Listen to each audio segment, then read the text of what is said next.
네, 얼마 전이었죠. 4월 초에 국내 최초의 인터넷 전문은행이 출범했습니다. 그동안 몇몇 대형 은행들로만 이루어져 있던 제1금융권에 24년 만에 새로운 은행이 문을 연 건데요. 출범한 지 사흘 만에 10만 명이 넘는 가입자가 늘어나면서 정말 큰 인기를 얻고 있다고 합니다. 그동안 기존 은행들의 경우에는 은행 업무 시간에 점포를 방문해야만 특정 업무를 처리할 수 있었던 반면에 인터넷 은행 같은 경우에는 인터넷과 모바일을 통해서 계좌 개설, 대출, 이체까지 다양한 업무들이 가능하기 때문에 많은 호응을 얻고 있다고 해요. 4차 산업혁명 시대입니다. 우리의 일상생활 전반에 걸쳐서 정말 큰 변화의 물결이 몰려오고 있다는 사실을 프리뷰에 와닿게 느낄 수 있는 사례가 아닌가 싶은데요. 오늘은 낯설고도 필수적인 핀테크 세계에 대한 이야기를 들려주실 분을 모셔볼까 합니다. 김우섭 대표님을 큰 박수로 모셔볼게요. 안녕하세요. 네, 안녕하세요. 네, 대표님 두 번째 방문이세요. 네. 오늘은 어떤 이야기 들을 수 있을까요? 오늘은 좀 전에 아나운서님 말씀 주신 것처럼 금융산업의 변화, 즉 그러니까 K뱅크가 나온다든가 카카오뱅크가 출연된다고 하는데 금융의 변화가 전체 4차 산업 변화를 어떻게 보면 대변해주고 있는 거거든요. 전혀 다른 은행이 나오는 것처럼 전혀 산업의 다른 업체들이나 전업 산업군이 나올 겁니다. 이 시대에 대비해서 젊은 분들이라든가 미래를 어떻게 준비하는지 그런 얘기를 좀 말씀드리려고 합니다. 정말 다양한 변화가 일어나고 있어요. 저희에게 좀 대비할 수 있는 방법을 알려주시고 가셨으면 좋겠습니다. 물론 제가 정확히 알면 제가 제일 대비를 많이 하겠지만 저도 공부하면서 오늘 드리는 말씀은 제가 공부하고 생각한 것들을 말씀 쭉 드리면 같이 해안을 찾을 수 있지 않을까 그런 생각을 합니다. 네, 잘 부탁드리겠습니다. 네. 네, 생각이 흐릅니다. 청산유수 김우섭 대표님의 강연을 박수로 청해 보겠습니다.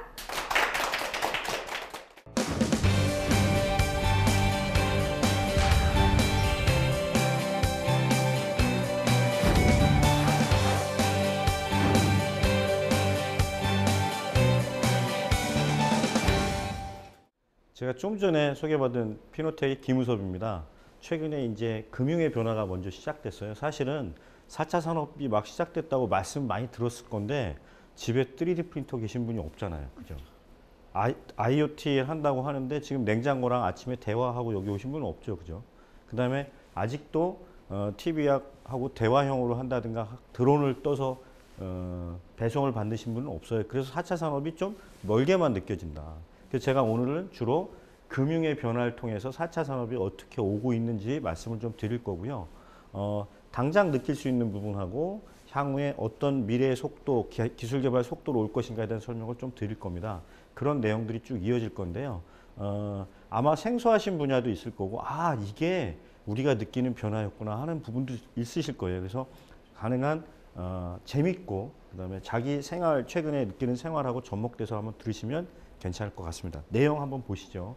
오늘 제목은 금융의 변화와 4차 산업시대 승자의 조건 이렇게 되어 있어요. 존말은 다 들어가 있는 겁니다. 근데 제가 말씀드렸죠. 금융의 변화하고 4차 산업을 접목시켜서 저희가 설명을 좀 드린다. 그리고 제가 지금 회사를 하고 있으니까요. 당연히 이 내용 안에는 저희 회사의 자랑이 깨알같이 좀 있습니다. 그거는 좀 양해해 주세요. 왜냐하면 저희가 이 사업 자체, 제가 하고 있는 피노텍이 사실은 4차 산업을 8년 전부터 준비한 회사이기 때문에 4차 산업이란 단어는 그 당시 없었지만 아마 이런 사회가 올 것이라는 것에 대한 것을 사업화하는 과정에서 나온 비즈니스입니다. 그래서 저희 회사 설명을 좀 드리면 이미 그때 이런 사업을 같이 검토하고 미래를 연구한 사람들이 있고 그 회사가 지금 이미 사회에서 이렇게 자리 잡고 있구나. 그러면 여러분이 느끼셔야 될 건 뭐냐면 지금부터라도 5, 6년 뒤에 사회를 정확히 예측할 수 있다면 지금 내가 오늘 무엇을 해야 될 것인가 그거를 알 수 있는 자리가 됐으면 좋겠습니다. 소제목 들어가 보시면요. 기하급수적 기술 발전의 변화를 통한 4차 산업 파괴적 혁신 시대를 준비하며 이렇게 돼 있어요. 이게 굉장히 말이 어렵거든요. 근데 짧게 말씀드린 거예요. 기술이 엄청나게 빠른 속도로 바뀌고 있다.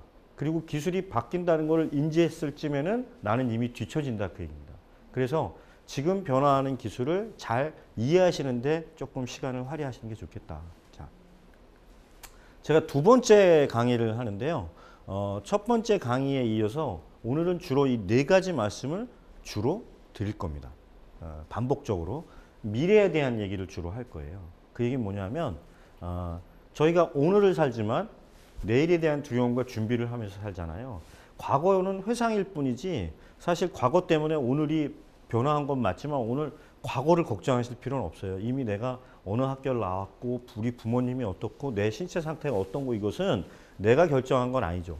어쨌든 앞으로 일어날 일에 대한 준비를 잘하면 우리의 과거는 오히려 영광스러운 상처가 될 수도 있다고 저는 생각해요. 그래서 오늘 인트로의 첫 번째 주제는 미래 얘기를 하겠다. 그 말씀 드립니다. 두 번째는 아마 전에 강의를 제가 했을 때 들으신 분 이해 있었을 건데 앞으로는 모바일의 시대이기 때문에 모든 기술은 스마트폰, 즉 핸드폰을 통해서 일어나는 기술만 이해하셨으면 좋겠다. 이 말씀 드립니다. 왜냐하면 지금 나는 웹에서 PC로 일을 하고 있어요. 이렇게 생각하시는 분들이 있어요. 근데 마치 이건 20년 전으로 돌아가서 주판을 가지고 모든 일을 할 수 있다고 얘기하는 거랑 별로 차이 없다는 거죠. 오늘부터는 내가 갖고 있는 모든 기술 또는 내가 앞으로 해야 될 어떤 취업이라든가 이런 부분 플랫폼은 모바일일 것이다. 핸드폰을 통해서 일어난다. 그 핸드폰이 어떤 기술을 통해서 미래에 바뀔 것인가 그거에 맞춰서 자기 직업, 자기 삶을 설계하시는 게 어떨까 그런 얘기를 할 거고요. 세 번째는 기술의 속도를 말씀드릴 건데요. 대부분 이래요. 물리 법칙에 보시면 내가 시속 60km로 가고 있는데 옆에서 시속 60km로 가면 속도감이 없어요. 그죠? 근데 지금 약간 그런 시기입니다. 4차 산업이 막 온다고 그러는데 정확히 속도를 내는 사람이 없기 때문에 내가 뒤처진다거나 앞서간다는 생각이 없어요. 그냥 다 머물러 있는 거죠. 근데 온다고는 하고 있고. 그렇지만 기술의 속도는 정확한 법칙에 의해서 움직이고 있어요. 다만 아까 말씀드린 것처럼 어느 날 폭발적으로 빵 보여줄 때까지만 숨어 있는 거죠. 그러니까 여러분은 굉장히 2, 3차 산업 시대에 패턴화되어 있어요. 어떤 패턴이 되어 있냐면 초등학교 마치고 중학교 가고 고등학교 가고 자기 학업이나 사정에서 대학을 가고 취업을 하고 이런 패터닝이 돼 있어서 기술의 속도가 패터닝이 있을 거라고 생각한다는 거죠. 근데 그렇지 않다는 거예요. 여러분 눈을 감고 잘 생각해 보세요. 20년 전에 있는 물건이 지금 없어진 물건들이 엄청나게 많고요. 제가 아까 이렇게 보니까 사피엔스라는 책이 있어요. 저 유발 할라리가 쓴 베스트셀러거든요. 최근에. 저 책에 무슨 얘기가 나오냐면 1500년에 살던 사람이 1600년으로 타임머신을 타고 가요. 그럼 사는데 불편함이 별로 없고 다시 1800년대 사람이 1600년으로 돌아가도 별로 불편함이 없다는 거예요. 그 당시에는 기술 발전의 속도가 굉장히 늦었다는 거죠. 근데 만약 1917년에 살던 사람이 지금을 오잖아요. 적응을 못해요. 지금 있는 사람이 만약에 100년 전으로 돌아가면 갑갑해서 죽을 겁니다. 인터넷 검색도 할 수 없죠. 주식도 증권회사 가서 해야 되죠. 세금 내려면 줄 서서 기다려야 돼요. 이런 불편이 있다는 거예요. 기술의 속도가 우리는 무시하고 싶은데 엄청나게 빠른 속도로 가고 있고 더 문제는 이 기술의 속도가 잡스의 스마트폰이 나온 이후로 그 속도가 더 가속되고 있다는 거예요. 우리 생활의 모든 물건들이 이 스마트폰으로 들어가고 있어요. 여러분 한번 이런 이제 추억을 한번 되돌려 보세요. 한 10년 전에 핸드백을 열었을 때와 지금 핸드백을 열었을 때는 물건이 많이 줄었을 걸 느끼셨을 거예요. 왜냐하면 MP3 같은 게 예전엔 폰 바깥에 있었고요. 또 사진 매니아들은 별도로 카메라를 샀어요. 이게 전부 핸드폰으로 들어간 거죠. 저는 이제 이사를 좀 다녀봤을 거 아닙니까? 여기 이제 이사를 최근에 다니신 분이 있는지 모르겠는데 이사를 다녀보면요. 이삿짐이 엄청 줄은 걸 느껴요. 왜냐하면 앨범이 없어졌어요. 제일 이사 갈 때 애지중지하는 거는 우리 와이프가 저한테 이걸 물어봐요. 그 결혼식 비디오 챙겼어요? 이거. 그죠? 근데 아마 지금 결혼하는 사람들이 20년이나 30년쯤 뒤에 결혼식 비디오를 챙긴다? 이런 말은 없어지겠죠. 애 돌사진 어딨어? 없어질 거예요. 그죠? 그죠? 애 돌사진은 입체로 볼 수 있거나 아니면 VR을 끼고 보는 시대가 곧 올 거라는 거죠. 심지어 내가 낳지도 않은 셋째 애를 증강현실을 통해서 한번 우리 생활 속에다 넣어볼까 하는 것도 가능해질 거라는 거예요. 그죠? 자, 기술의 속도를 간과하지 말자. 네 번째는 기술의 평준화입니다. 조금 전에 설명드렸잖아요. 예전에는요, 사진사라는 직업이 대단한 직업이었어요. 제가 초등학교 때만 해도 결혼식을 가면 아마 영화에서 보시는 거 있잖아요. 뻥 터트려가지고 한 장 찍고 마는. 아니면 그리고 제가 초등학교쯤 들어가니까요. 이렇게 후레쉬를 찍는데 유리 전구에서 불이 번쩍하고 후레쉬가 진짜 터졌어요. 퍽 하고. 한 번 찍고 프레시 카메라가 없어지는 거죠. 다시 갈아 끼고. 근데 지금 여러분 지금 저를 찍으라고 그러시면 전부 뭐 하세요? 사진사에다 전화하시나요? 아, 지금 저기 김우섭 대표님 나와서 방송하시는데 한 30분 내에 오실 수 있을까요? 그건 없어요. 그죠? 벌떡 일어나셔서 핸드폰 꺼내갖고 오면 두 가지 다 되죠. 정지 화면도 찍으시고 와이드도 찍고 동영상도 찍고. 이것은 옛날에 이만한 가방을 들고 다니는 촬영 기사들이나 할 수 있는 일이에요. 그죠? 그만큼 기술이 평준화됐다는 거죠.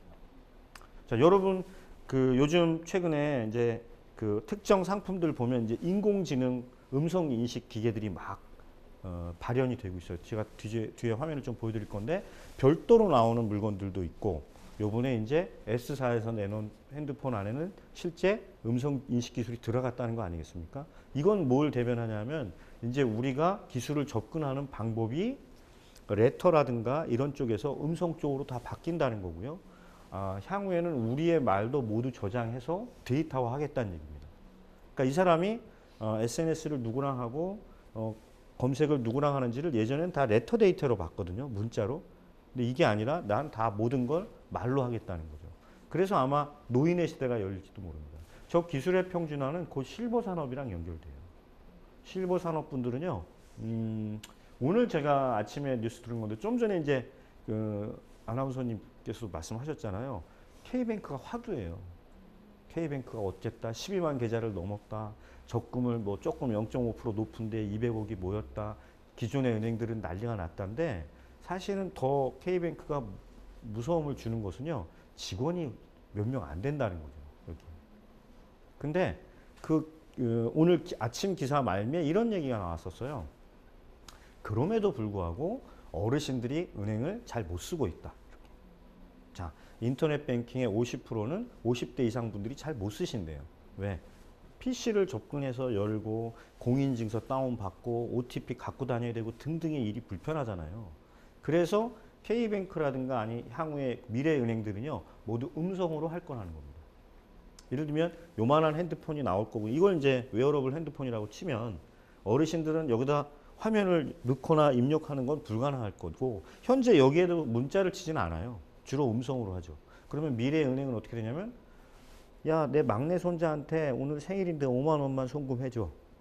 이렇게 된다는 거죠. 아마 오늘 기사에 그런 기사들이 나왔었습니다. 기술이 평준화되는 거죠. 누구나 쉽게 쓸 수 있도록.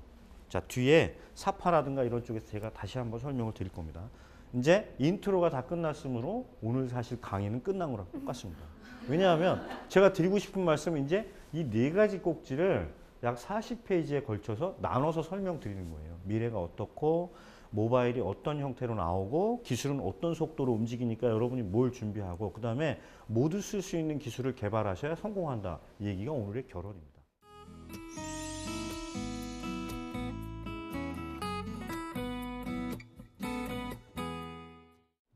미래 얘기 드린다 그랬죠? 제 말이 맞죠? 자, 미래 말씀드릴게요. 미래학자들이 쭉 과거에 계속 예측을 했어요. 이건 굉장히 중요한 의미가 있는 게 뭐냐면 우리는 늘 미래가 불안하게 생각한다는 거예요. 내일이 어떨까? 모레가 어떨까? 10년 뒤에 나는 어떤 사람이 돼 있을까? 지금 하고 있는 일을 10년 뒤에도 난 여전히 할 수 있을까? 이런 두려움이 있을 거라는 거죠. 그래서 인터넷진흥원이라는 데서 이 그림을 한 2년 전에 만들어 본 겁니다. 아마 2045년에는 이런 세상이 될 거다. 근데 그림 한번 쭉 보시면요. 집에 로봇이 있고요. 집에 잠자는 침대에서 자고 나면 싹 제 건강검진을 해주고 제 집 건너편 바깥에는 무인 자동차가 막 다니고 또 날르는 차가 있을 수도 있고 이런 건데 예전에는 저거를 그냥 상상력으로 그렸대요. 지금 2015년인데 한 30년쯤엔 어떻게 될까? 그러면 상상력으로 그린 거예요.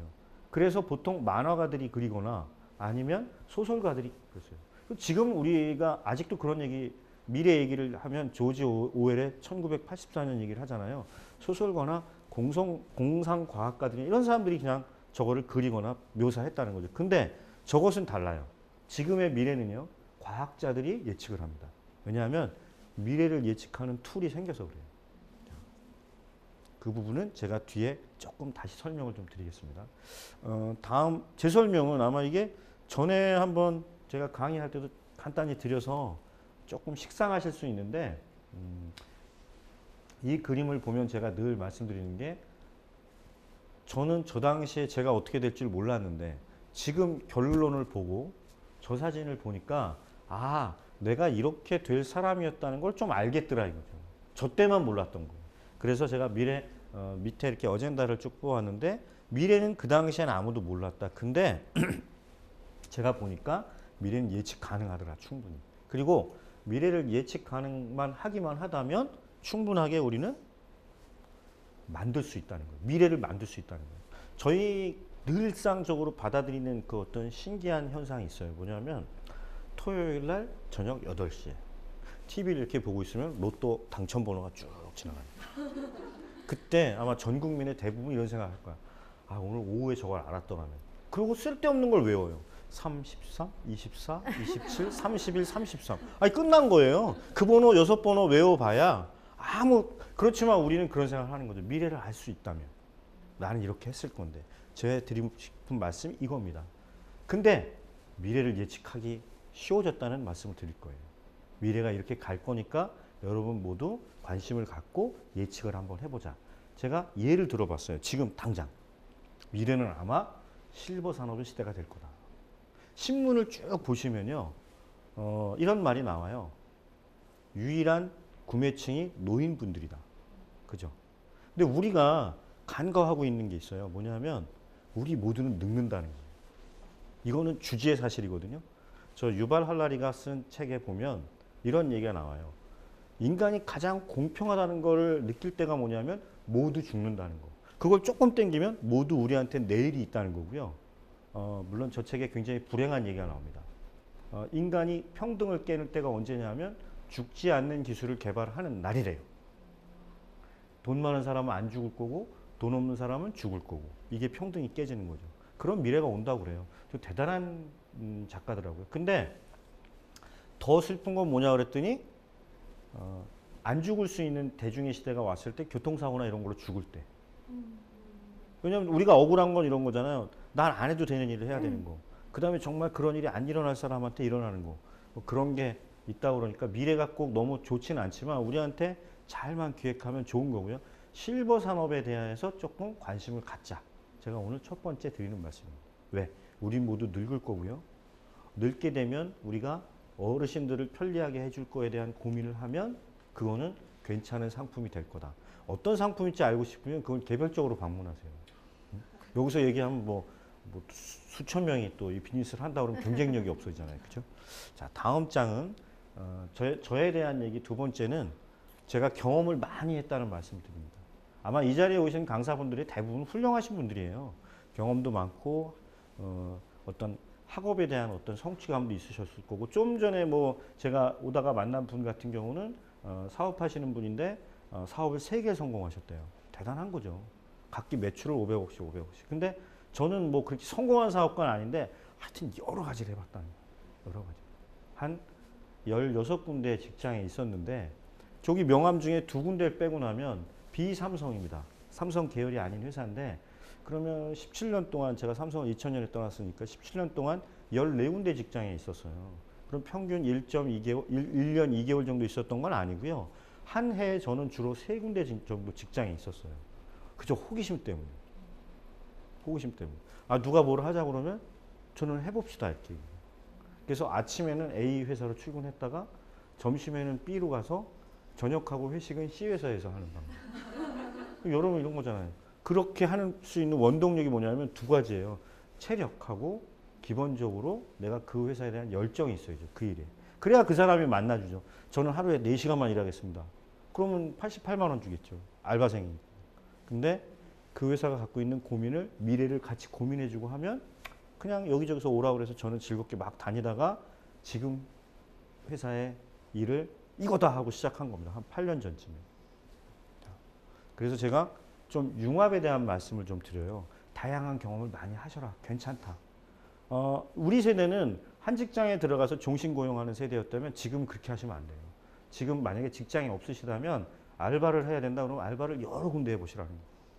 편의점도 좀 해보고 식당도 좀 해보고 중소기업에 가서 좀 조립도 해보시고 근데 사람이 그러기가 굉장히 힘들어요. 왜냐하면 익숙한 것과 이별하는 것 사람들이 되게 힘들어하거든요. 한 3일쯤 지나면 거길 떠나기 싫어해. 근데 그러시지 말라는 거예요. 저기 가잖아요. 딴 데 가면 좋은 사람들 또 많아요. 이게 남녀 간의 관계에도 다. 그러니까 이혼들 하고 막 그러는 거 아니겠습니까? 처음엔 이건 줄 알았는데 나가보니까 또 좋은 거 많거든. 사업도 그래요. 근데 지금처럼 기술 개발 속도가 빠르면 사실은 부가가치 있는 비즈니스가 내가 하고 있는 일보다 새롭게 하는 일 쪽에서 그런 일들이 더 많이 일어난다. 그러니까 경험을 조금 많이 해보세요. 그러다가 자기를 찾으세요. 그 속도가 늦어지면 우리가 해야 될 거는 좌절할 게 아니라 인내심만 가지면 돼. 잘 참는 거예요. 지는 사람이 왜 지는지 알아요? 끈기가 없어서 지는 거예요. 우리는 대부분 이렇게 접착력 있고 끈끈한 거 이런 걸 좋아해요. 선천적으로. 어떤 사람 좋아해요? 유대관계 막 맺고 끈끈한 사람 좋아하지 한번 보고 얼른 연락 끊고 그러면 기본적으로 인간성이 없다고 그러잖아요. 이 인간이 갖고 있는 사고방식이거든요. 근데 여기 한 가지만 조심하시라는 거예요. 뭘 하실 때 무엇에 집중하지 말고 Y에 집중하라는 거예요. 어떤 회사에 갔는데 저 사장님이 사업을 하는데 저 사람이 저걸 왜 할까? 이걸 생각해 봐야 돼요. 저 사람이 돈을 벌까? 이것만 생각해요, 우리는. 돈을 버는 것 같으면 그냥 하는 거예요. 근데 그 사람이 돈을 버는 척 하는 경우가 태반이야. 사랑하는 척 하는 사람들이 얼마나 많습니까? 목적이 딴 데 있는 사람들이 많아요. 자, 그래서 늘 뭘 할 때 Y에 주목하세요. 저 사람은 저걸 왜 하지? 왜 대통령이 나와서 저 얘기를 왜 하지? 왜? 자꾸 물어보면 답에 근접해요. 그 방법은 찾아가세요. 저한테 더 묻지 마시고. Y를 자꾸 되뇌이다 보면요. 결국 정답에 접근해요.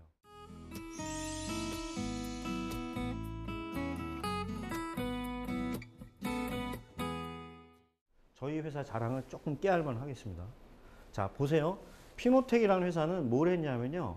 한 8년 전쯤에 Y를 물어본 거예요. 은행에는 왜 지점이 있어야 되지? 은행은 왜 지점 수를 계속 늘리지? 이런 거. 물론 2008년 저 당시에 우리나라에 지금 K뱅크가 나오는 것 같은 법률 개정안이 통과하냐 마느냐 그런 시기였어요. 그래서 제가 아는 후배가 와서 저한테 이렇게 얘기한 거예요. 형, 외국에는요, 은행에 지점이 없대요. 그리고 지점이 막 줄고 있대요. 아, 그래? 이게 첫 번째 제가 가진 Y였어요. 그럼 우리는 왜 지점이 이렇게 자꾸 늘지? 지점이 많지? 지점 없는 은행이 왜 없지? 이게 시작이었어요. 두 번째는 왜 은행을 가서 돈을 빌리면 이자를 내야 되지? 아, 이거 너무 당연한 거잖아요. 그죠? 근데 우리는 그 생각하는 거예요. 은행에 가서 이자를 안 낼 방법은 없을까? 저기 있어요, 방법이. 지금 예를 들면 해외에 마이너스 금리예요. 일본이나 유럽은. 은행에 돈을 넣으면 돈을 빼가요.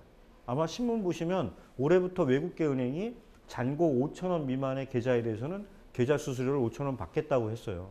그게 뭐냐면 돈 안 되는 고객은 떠나라 이 얘기거든요. 근데 이미 유럽이나 일본은 마이너스 금리예요. 은행에다 돈을 맡기면 수수료를 받아가. 우리는 한 1% 정도는 주거든요. 근데 저 사람들은 1%를 떼가요. 그러면 저는 이런 생각을 한 거죠. 저기서 한 100억 빌리면 저 사람들한테는 마이너스 1억 빼갈 거니까 안 빼기 가기만 해도 100억 빌려다 100억만 줘도 좋아할 거 아니냐. 근데 우리나라 사람들한테 100억 빌려주면 그러면 이자를 조금 줄 거 아니에요. 그럼 저희는 돈이 남죠? 그죠? 아, 근데 그때 생각을 잘못한 거예요. 외환이라는 게 있어요. 외환. 일본 돈을 한국으로 빌려오는데 수수료도 줘야 되고 환율이 움직이면 환율은 한 10%씩 움직이거든요. 이자율은 1% 움직이는데 그런데 이게 비트코인이라든가 새로운 금융기술이 나오면서 어쩌면 저게 실현될 수도 있겠어요. 자, 그런 겁니다. 그래서 비용이 없는 은행, 그 다음에 완전히 핸드폰을 가지고 은행 일을 볼 수 있는 회사 그런 어떤 시스템을 만들자. 그 다음에 4차 산업을 공부를 좀 해보니까 3, 4년 전부터 이 핀테크가 안 되면 4차 산업이 안 되네. 그래서 피노텍이 그런 기술을 개발한 회사입니다. 그렇게 기술을 막 개발하고 남들보다 빨리 하니까 상을 막 줘요. 시티뱅크 전 세계 모바일 챌린저에 나가서 대상 먹었어요, 저희가. 저게 올림픽보다 어려운 건데 방송을 안 해주더라고요. 왜? 시티뱅크가 했다 그래가지고. 옆에는 작년에 저희가 물론 한국경제신문입니다. 핀테크에서 로봇으로 대상 받았어요. 근데 그냥 상만 줍니다. 다른 건 안 주고.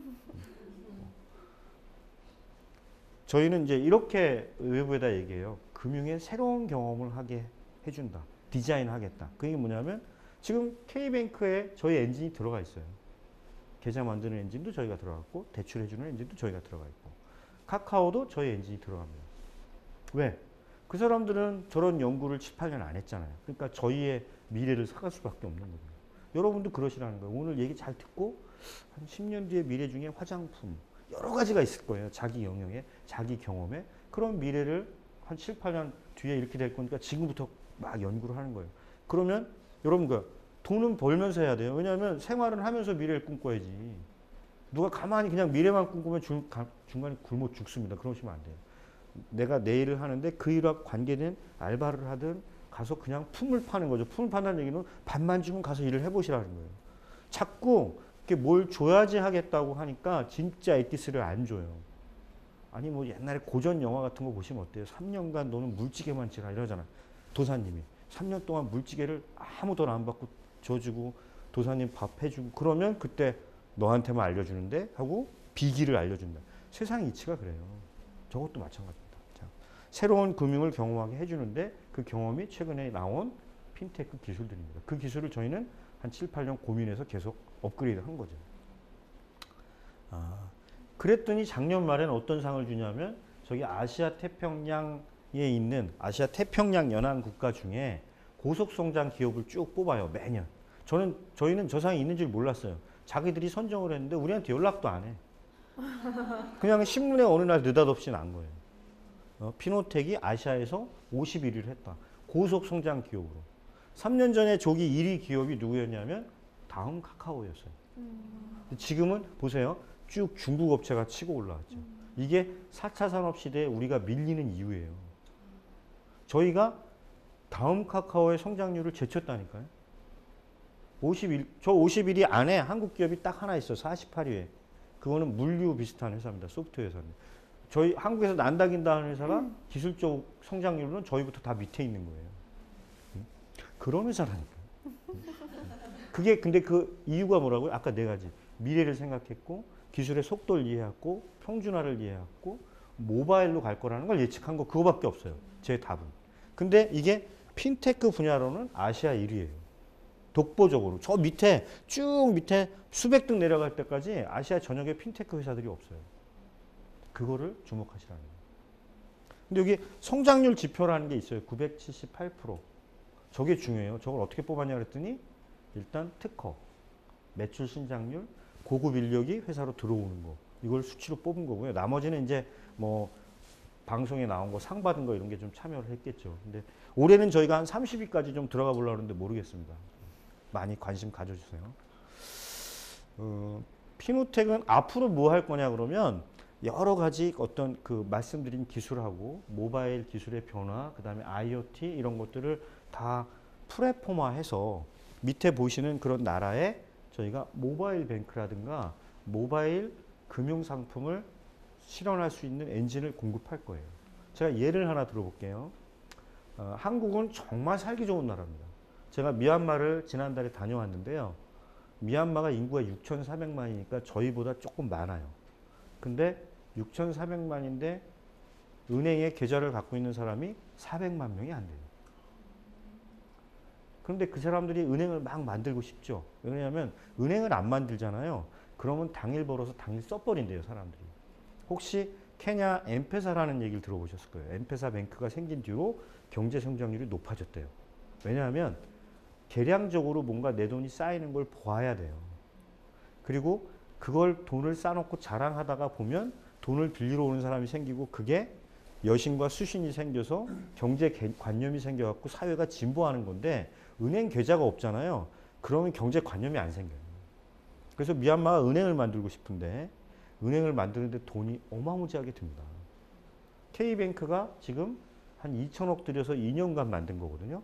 저 사람들한테는 2천억을 투자할 돈도 없고 2년을 기다릴 시간이 없어요. 왜냐하면 미얀마 입장에서는 외국계 은행들이 막 돈을 들고 들어와서 지점을 내서 자기들 고객을 뺏어갈 것 같거든요. 그래서 이 사람들은 피노텍의 기술을 가지고 모바일 뱅크를 만들어 달래요. 모바일 뱅크를. 그냥 핸드폰으로 자기 신분증 좀 찍고 몇 가지 해서 계좌 만들고 거길로 예금하고 이체하고 나중에 거기로 대출도 받을 수 있는 엔진 만들어 달라.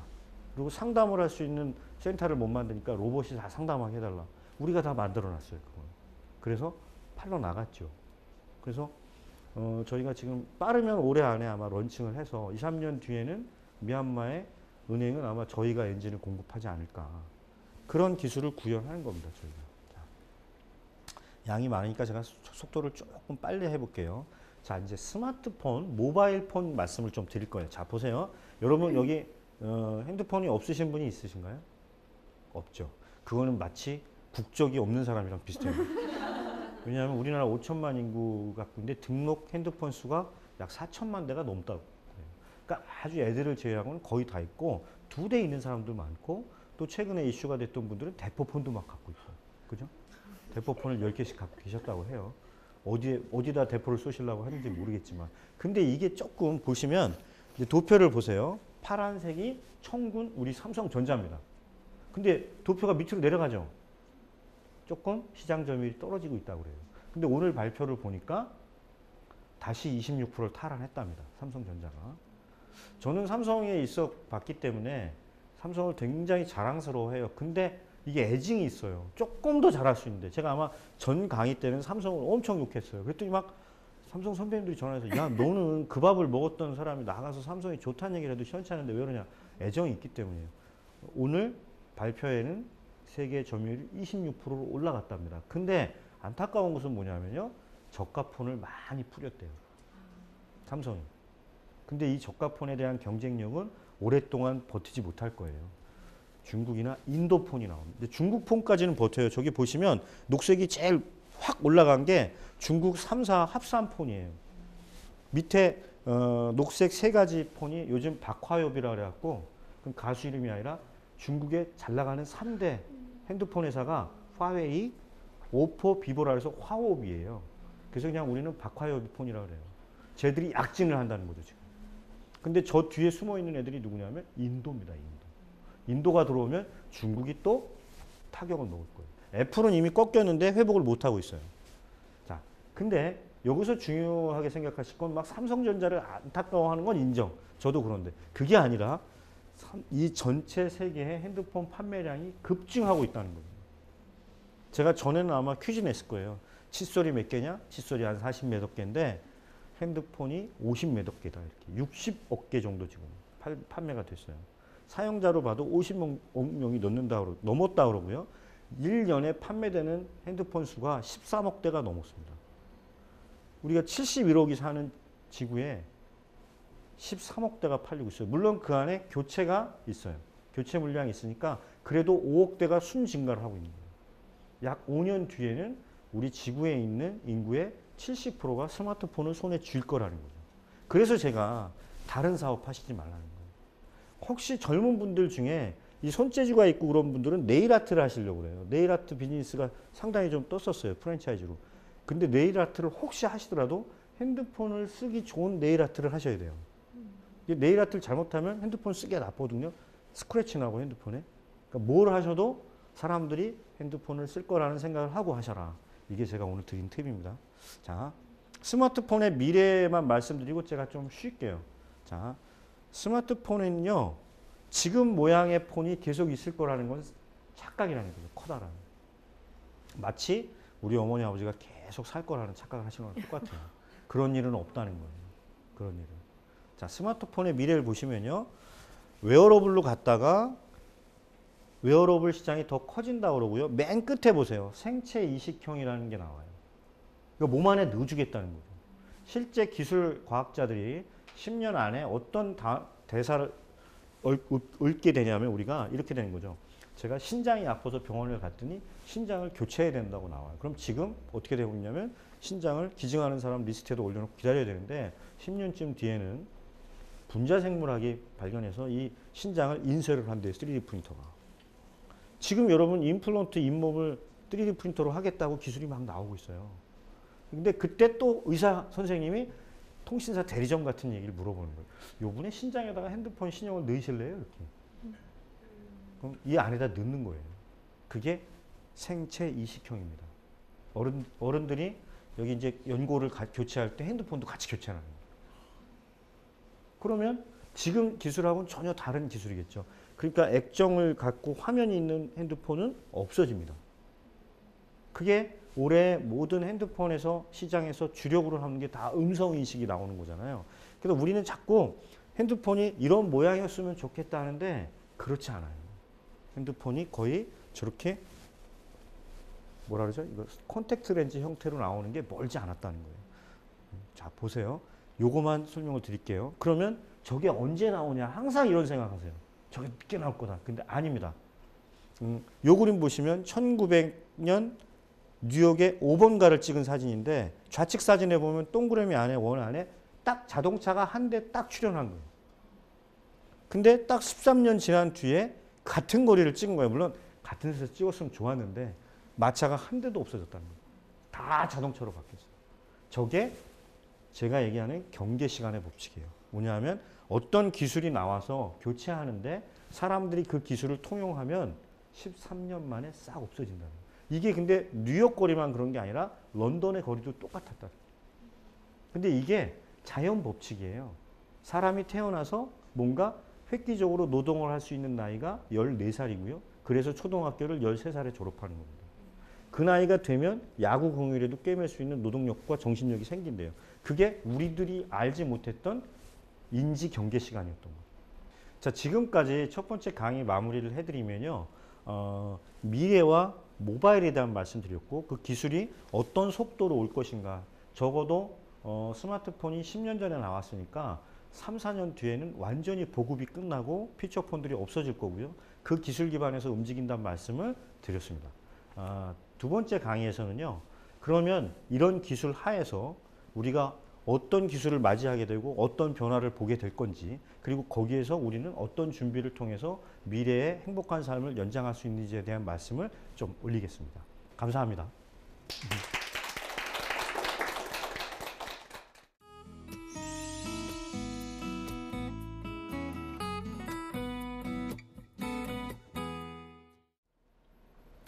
네, 인터넷 전문 은행이 출범했지만 아마 핀테크에 대해서 좀 모르는 분들이 굉장히 많으셨을 것 같은데 오늘 새로운 정보를 좀 많이 얻고 가실 것 같아요. 근데 이런 분야에서 사실 8년 전에 일을 시작하는 게 쉽지 않으셨을 것 같아요. 그때까지는 사실 아무도 이 핀테크란 용어에 대해서도 몰랐고요. 4차 산업혁명은 그렇죠. 굉장히 생소한 단어였는데 그때 이 일에 뛰어드실 때 어떤 좀 구체적인 확신을 가지고 뛰어들게 되셨는지 좀 궁금하더라고요. 이게 제가 뛰어든 게 이제 40대 중반쯤 됐을 텐데요. 이제 사회에 대해서 조금 이해가 생겼던 때인 것 같아요. 그 다음에 저는 디지털 세대에 태어나진 않았는데 삼성에 근무하면서 불황관 산업이 망가지는 걸 봤어요. 그 속도를. 그래서 사람들이 제가 96년도에 정확히 기억하는 것은 LCD 공장을 만들었습니다. 삼성에서. 그때 삼성에서 이렇게 얘기했어요. 한 10년쯤 뒤에 LCD가 보급이 될 거다. 그 다음에 한 2010년쯤 되면 불황건 회사가 이제 문을 닫을 거다 했는데 이게 7년 땡겨져서 다 이루어졌어요. 저는 그때 본 거죠. 왜냐하면 내가 지금 하고 있는 이 일의 미래라는 게 기술 발전 속도에 합쳐지면 기하급수적인 파괴력이 생기겠구나. 그래서 은행이 없어진다. 은행의 지점을 줄여야 된다는 얘기를 들었을 때 저는 확 와닿았어요. 한 7, 8년 안에 이런 일이 생길 것 같다는 거. 그 다음에 제가 아까 강의 때 말씀드린 것처럼 좀 공부를 해봤더니 이게 현실화되고 있더라. 그래서 제가 투자자들하고 우리 직원들을 설득을 한 거죠. 아니 근데 그러면 그런 일들을 삼성 안에서도 뭔가 충분히 하실 수 있었을 것 같은데 이제 따로 회사를 설립해서 나오시게 된 이유가 있으셨나요? 그때는 이미 제가 삼성 나왔을 때고요. 사실은 삼성 안에서 퇴사를 하게 된 가장 큰 이유는 제 호기심 때문에 그랬습니다. 저는 이제 이 큰 회사에 있으면 사실은 파츠가 되거든요. 그러니까 제가 사장이 된다 하더라도 사실은 제가 하고 싶은 비즈니스를 마음대로 할 수는 없어요. 그래서 좀 제가 35살에 퇴사를 했는데요. 미래를 본 거죠. 55세쯤 된 사장님들이 어떨까 보니까 제가 바라는 모습은 아니더라는 거예요. 지금 일에 막 호덕이고 하는 거. 그래서 저는 내가 갖고 있는 지적 호기심에 한번 미래를 걸어보자. 그래서 35살에 퇴사한 거고요. 이 사업은 45살에 시작한 겁니다. 그 호기심을 지금 다 발현을 하고 계시죠? 시작도 안 했죠. 왜냐하면 왜 시작도 안 있냐고 말씀드릴 수 있냐면 해보니까 점점 더 궁금한 게 많아졌고요. 또 궁금증을 조금씩 해소할 때마다 해야 될 일이 엄청나게 많아졌다는 거예요. 저희가 지금 사실은 이 강연이 저희 업종의 처음 어떤 전략적인 발표를 하는 자리일 수도 있는데 저희가 사실은 핀테크 회사라는 꼭지를 띌 겁니다. 그냥 4차 산업 회사가 되겠다. 왜냐하면 조금 호기심, 말씀대로 호기심을 조금 이해하고 사업 분야를 넓혀가다 보니까 이제 저희가 회사에 은행 일이 아닌 일들이 많이 들어와요. 그리고 그걸 해결해 줄 수 있는 회사가 별로 없다는 걸 알게 됐고, 그래서 저희가 지금 해외에 나가서 은행만 구축하는 게 아니고요. 해외에 있는 부동산 회사, 해외에 있는 우리로 치면 도로공사 같은 그 도로를 관리하는 회사에 저희 엔진을 납품하는 일이 막 생기는 거죠. 그래도 뭔가 그 중심, 그 경제관념에서 중심 엔진이 되었던 그런 부분을 가지고 계셨기 때문에 이 모든 일이 그렇죠. 가능하신 것 같아요. 네. 아마 좀 많은 분들이 궁금해하시는 부분 중에 하나가요. 아까 모바일 변화에 대해서 설명을 해주셨는데 지금 스마트폰 안 가지고 계신 분 아무도 안 계시거든요. 그렇죠. 네. 가까운 시일 내에 저희가 가장 빠르게 접할 수 있는 형태는 어떤 형태가 될지 좀 궁금하더라고요. 지금 보통 이거는 다 생각하실 거예요. 웨어러블 손목이나 있는데, 근데 제가 봤을 때 가장 빠른 변화는요, 화면이 없어진다는 거예요. 왜냐하면 기술 신호가 와요. 최근에 보시면 올해부터인가 작년 말부터 자꾸 음성 인식에 대한 기술 얘기가 계속 나옵니다. 그럼 지금 핸드폰은 뭐냐면 패널을 통해서 정보를 입력하거나 본인을 인증하거나 데이터를 읽어드리는 거잖아요. 근데 이 패널이 내가 갖고 있을 필요가 없는 거죠. 예를 들면 저희 사무실엔 모니터가 있고 여기도 오면 화면이 있잖아요. 어느 공간에 가나 최근에 이 패널이 없는 데가 없어요. 그러면 나는 이 큰 패널을 갖고 다닐 필요가 없는 거죠. 근데 지금 이 핸드폰상의 화면이 이렇게 구성되어 있는 이유는 저런 패널이 대중화되기 이전의 디자인이거든요, 이게. 그럼 나는 해야 되는 게 뭐냐면, 자, 음성과 IoT를 결합해 볼게요. 그러면 나는 핸드폰을 들고 이 사무실에 와서 이렇게 얘기하는 거예요. 야, 내 핸드폰에 온 이메일이나 화면을 여기다 띄워줘. 그러면 얘가 IoT를 연결해서 쟤한테 내 데이터를 주면 화면이 여기서 뜨는 거고요. 무인 자동차를 타게 되면 무인 자동차를 타고 내 화면을 TV에다 띄워도 그러면 차에 뜨는 거예요. 집에 퇴근하면 집에 있는 PC에 띄울 수 있고요. 그러면 제일 중요한 변화는 아마 급작스럽게 여러분이 볼 수 있는 것은 화면이 없는 TV를 보시게 될 거예요. 아주 작은 사이즈, 아니면 최근에 아이폰하고 삼성이 모두 무선 이어폰을 개발한 건 아세요? 네. 그럼 그 무선 이어폰 사이즈만 조금 더 크게 있다가 어느 날 그것도 없어질 거고요. 최근의 추세는 이렇게 뭐 알렉스 누구나 이렇게 소리통이 나오는 구조잖아요. 아까 제가 강의 때 말씀드렸죠. MP3가 어디로 갔다고요? 핸드폰으로. 그 소리통이 2, 3년 사이에 다 핸드폰 안으로 들어갈 겁니다. 그러니까 제가 예견할 수 있는 가장 빠른 변화는 음성 인식 폰이면서 화면이 없어지거나 굉장히 작아질 거다. 그 뒤에는 뭐 3D 프린터가 있고 막 그 홀로그램이 나오면서 3D 프린터를 사면 핸드폰을 인쇄하고 그런 세상까지 올 텐데 그건 뭐 조금 더 시간이 걸릴 것 같고 그렇습니다. 참 들으면 들을수록 좀 계속해서 새로운 이야기를 많이 들을 수 있는 것 같은데요. 2부에서도 이 대표님의 호기심이 가득 담긴 이야기를 많이 들려주신다고 하니까 2부에서도 계속해서 함께해 주시기 바랍니다. 고맙습니다.